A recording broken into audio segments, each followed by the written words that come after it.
The neighborhood on Lancaster Boulevard was quiet that night. Streetlights flickered over parked cars, and the soft hum of a distant highway was the only sound breaking the stillness. Inside one small apartment, however, something terrible was unfolding. A light stayed on long after midnight. Neighbors would later recall faint noises, a thud, maybe a muffled cry, then silence. Hours later, a figure emerged, dragging something heavy into the night. He moved quickly, methodically, as if following a plan long rehearsed. By sunrise, the apartment that once held the laughter of three young children stood eerily still. The curtains were drawn, the front door locked, and the woman who had fought for years to protect herself and her sons was nowhere to be found. What happened inside that home in the early hours of August 10th would soon unravel into one of Lancaster's most haunting cases. A story of control, fear, and the desperate final act of a man who refused to let go.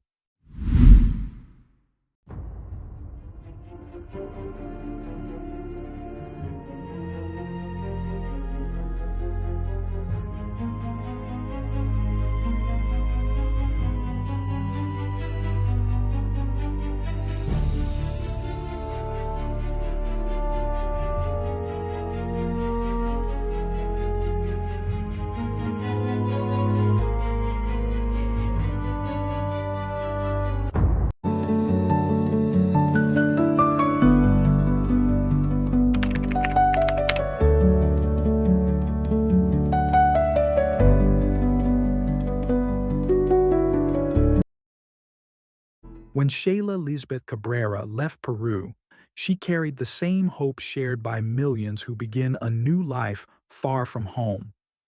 The hope of safety, stability, and opportunity. She wanted to give her children everything she never had. The move to the United States was not just a change of country, it was a leap of faith. She arrived with dreams, courage, and a mother's determination to build a future from the ground up. At 33 years old, Sheyla had already achieved much of what she once envisioned. In Lancaster, California, she was known as a loving mother to three young boys, ages 9, 6, and 4, and a woman who worked tirelessly to provide for them. Friends and neighbors often spoke about her warmth and generosity. She was the kind of person who remembered birthdays, brought food to others when they were struggling, and still managed to smile through her own challenges. Those close to her described Sheyla as a devoted mother and a loyal friend. She took pride in small details, preparing homemade Peruvian meals for her children, helping them with schoolwork, and decorating their modest apartment on Lancaster Boulevard with photos, drawings, and colorful touches that made it feel like home. Despite her limited means, she created a space filled with laughter and love. But behind that sense of calm and normalcy, something darker was happening. Josimar Cabrera, her husband, seemed like a caring partner from the outside. He smiled in public, played the role of a father, and gave the impression of a stable family man. Yet, behind closed doors, life was very different. Even before moving to the United States, Sheyla had already filed a report in Peru accusing him of abuse.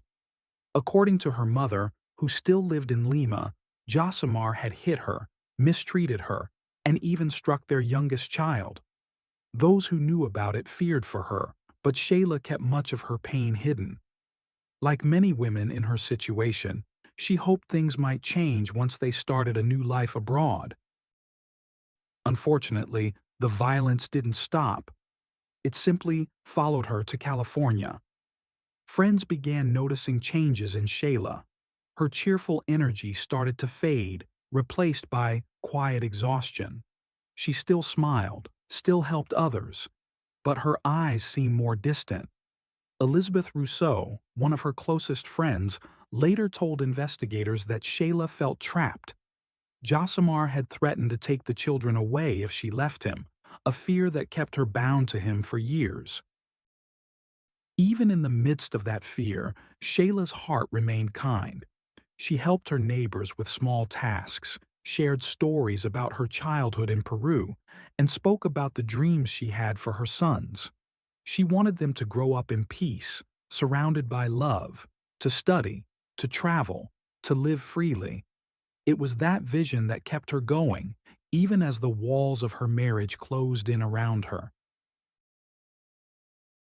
By the summer of 2025, Shayla had made up her mind.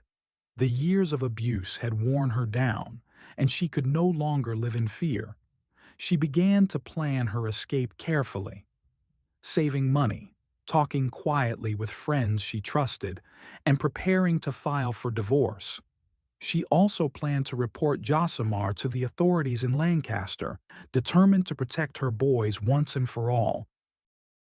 On August 9th, she called her parents in Peru and told them everything.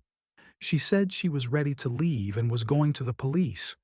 Her voice carried both fear and hope. Fear of what might happen if he found out, and hope that she could finally start over. Her mother remembered that call vividly. It would be the last time she ever heard her daughter's voice. Inside their apartment, the tension was growing. Josimar knew what was coming.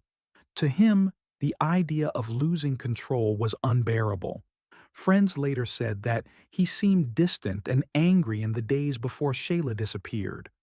What Shayla didn't know was that he had already made up his mind. If he couldn't keep her under his control, he would make sure no one else could. That night, everything changed. August 9th, 2025, would be the last day anyone saw Sheyla Cabrera alive. In the early hours of August 10th, while her children slept nearby, something horrific unfolded inside their Lancaster apartment. The details remain sealed in court documents, but what investigators later pieced together paints a chilling picture of deliberate violence. Prosecutors allege that Josimar Cabrera murdered his wife inside the home they shared with their 3 sons. The case filed by the Los Angeles County District Attorney's Office included a special circumstances allegation. A knife was used in the attack. This was not a sudden argument or a moment of rage. It was cold. It was calculated. It was final. By morning, the small apartment that had once been full of laughter had fallen silent. The children awoke in a world that would never be the same, and a community that had admired Shayla for her strength and kindness would soon be mourning the woman who had spent her final days fighting for freedom. Inside the small apartment on Lancaster Boulevard, 3 young boys slept peacefully in their beds, unaware that the world around them was collapsing. They didn't hear the struggle. They didn't see the violence. In another room, their father, the man who had once promised to protect them, was taking their mother's life. The walls of that apartment, once filled with laughter and bedtime stories, now held only silence and the echo of unthinkable cruelty. When the act was over, Josimar Cabrera faced what came next. The man who had spent years controlling his wife through fear now turned to controlling what would happen to her body. Investigators later said that what followed was not chaos, but a disturbing display of order. He wrapped Shayla's body in a large piece of fabric, folding it tightly and securing it to conceal any trace of what he had done. That same material would later become a key piece of evidence, matching exactly what was seen in the surveillance footage that broke the case open. He moved deliberately, not like someone panicking after a sudden act of violence, but like a man following a plan. Neighbors would later recall hearing faint noises during the early morning hour, doors closing, something being dragged, then the sound of a car starting. In the quiet of that neighborhood, the smallest sound carried through the still air. Around 2:40 a.m., a neighbor returning home from a night shift noticed something odd. The complex was silent, the parking lot dimly lit, but one man was awake. Josimar, cleaning the trunk of his silver sedan. She paused, confused. At that hour, there was no reason for anyone to be outside doing that. What she didn't realize was that she was witnessing the beginning of a cover-up. Investigators would later confirm that she had unknowingly seen a man preparing to hide the body of his wife. The defining moment came hours later when detectives recovered footage from a nearby Ring doorbell camera. In the grainy black and white video, time-stamped 4 a.m., a figure could be seen dragging a large, heavy object wrapped in fabric across the pavement. The effort in his movements, the way he struggled to lift it, it was unmistakable. That object was Sheyla Cabrera. The footage would later become the centerpiece of the homicide investigation. Cold, irrefutable proof of the final betrayal. Moments later, the man lifted the bundle and forced it into the trunk of the car. He closed the lid, walked around to the driver's side, and drove away into the night. His route would take him out of Lancaster and into the dark, winding roads leading toward the Angeles National Forest. A vast stretch of wilderness that covers more than 700,000 acres of rugged canyons and cliffs. During the day, it is a place of quiet beauty, but under the cover of darkness, it has often been used as a dumping ground for violent crimes. The isolation, the steep drop-offs, the endless terrain, it was the perfect place to make someone disappear. Josimar drove deep into the forest, navigating through sharp turns and narrow roads until he found a spot hidden from view. There, in the cold early morning air, he opened the trunk and pulled out the bundle. The forest was silent. No headlights passed. No one saw what he did next. He dragged Sheyla's body to the edge of a steep embankment and pushed it over. Her body tumbled down among the rocks and brush, coming to rest in the darkness below. The woman who had once shared his home, his meals, his life, the mother of his 3 children, was abandoned like a discarded object. When it was done, Josimar got back in the car and drove home. Inside the apartment, the boys were still asleep, unaware that their mother would never return. By morning, he began to prepare his next act, the lies. 2 days later, on August 12, 2025, Sheyla's friends grew desperate. They had not heard from her since August 9th. No calls, no messages, no social media activity, nothing. That silence was unlike her. She was always in touch, especially when it came to her children. She would never disappear without telling someone. Worried, her friends went to the Los Angeles County Sheriff's Department to file a missing person report. Deputies were sent to the Cabrera apartment. Josimar answered the door.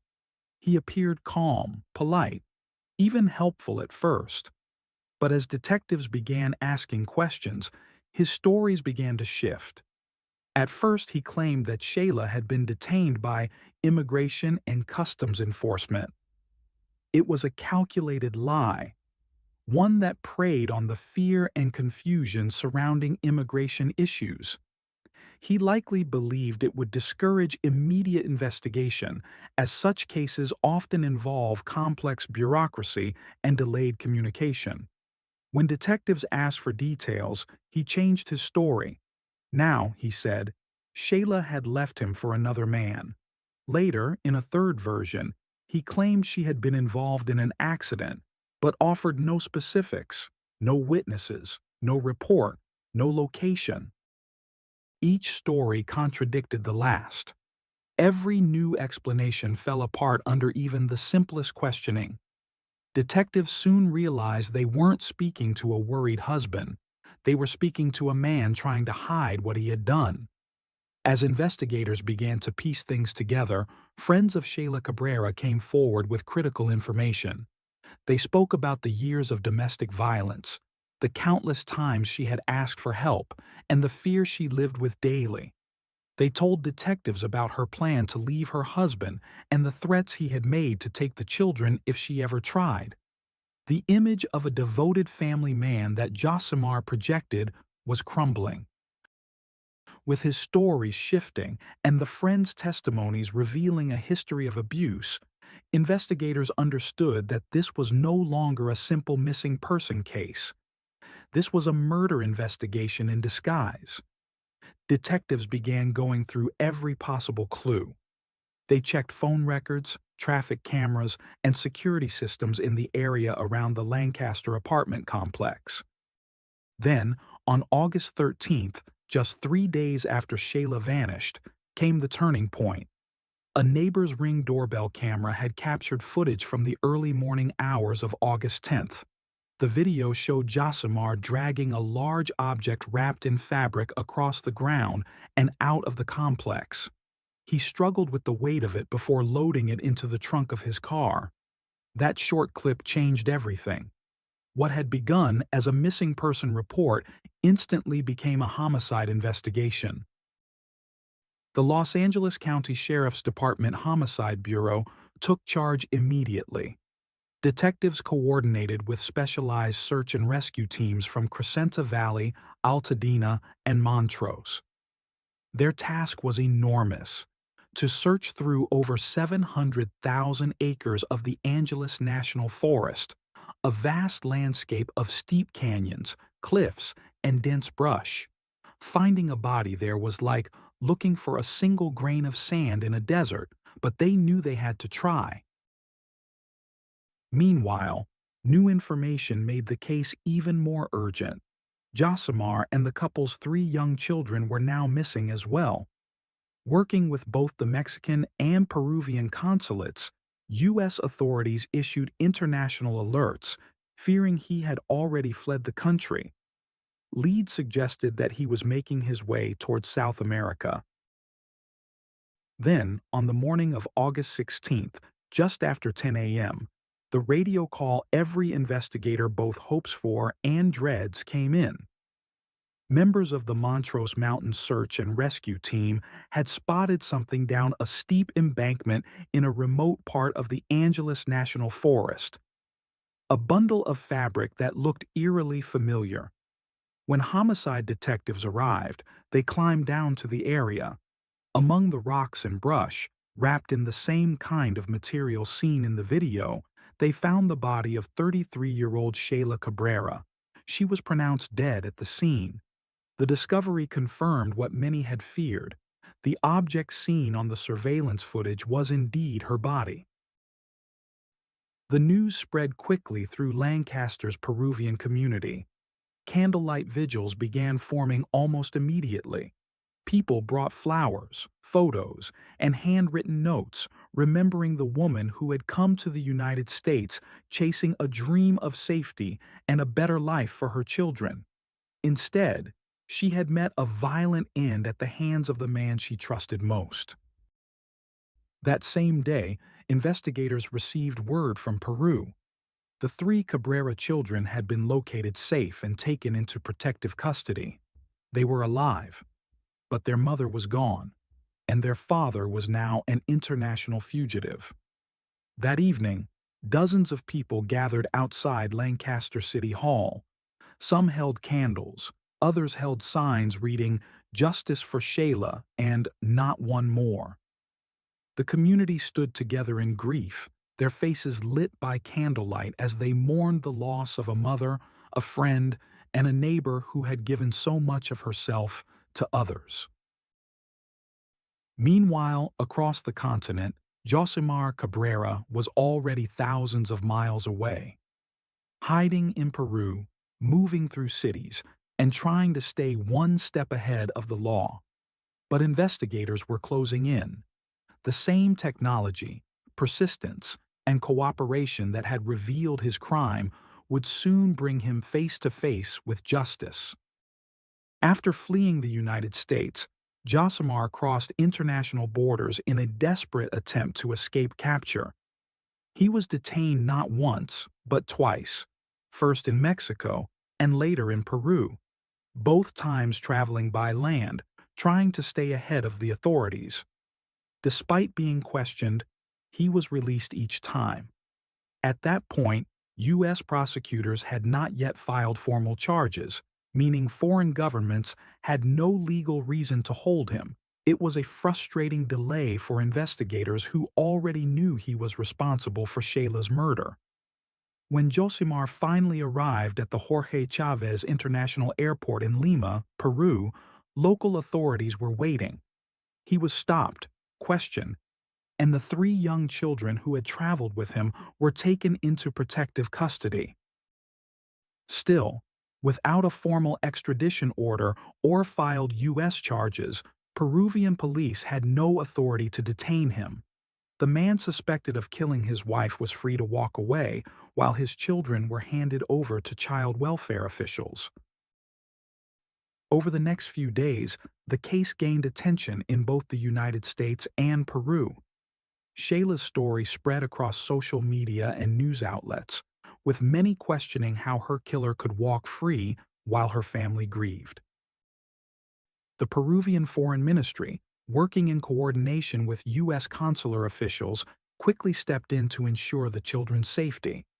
Within days, the three boys were flown out of Lima, connecting through Mexico City, and repatriated to Los Angeles, where they were reunited with their maternal grandmother, Helga Rosillo.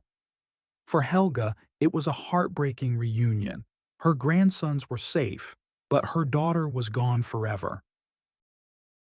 Meanwhile, on the other side of the continent, prosecutors in Los Angeles County were moving at full speed.